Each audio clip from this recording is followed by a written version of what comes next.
কুষ্টিয়ায় পার্থ নামে যুবককে হত্যার ঘটনায় বিচার দাবিতে মহাসড়ক অবরোধ করে বিক্ষোভ করেছে স্থানীয়রা।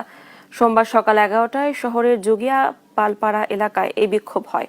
বিক্ষোভকারীরা দ্রুত পার্থ হত্যার আসামিদের গ্রেফতার সহ দৃষ্টান্তমূলক শাস্তির দাবি জানান। এ সময় মহাসড়কে সব ধরনের যান চলাচল বন্ধ হয়ে যায়।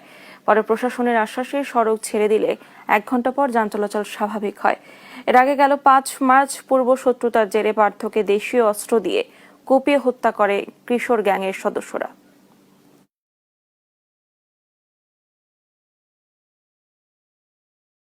পার্থ চিকিৎসাধীন অবস্থাতে 7 তারিখে রাজশাহী মেডিকেল কলেজে ইন্তেকাল করে।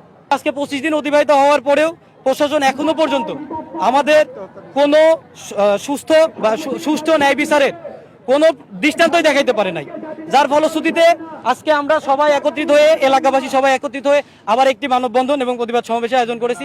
আমার ভাতিজাকে যখন মার্ডার করেছে তাদের শাস্তি হোক, আর ওরা এখনো বাড়িতে আছে, পুলিশ ধরছে না, টাকা দিচ্ছে পুলিশ চলে যাচ্ছে। আমরা এই সুস্থ বিচার চাই।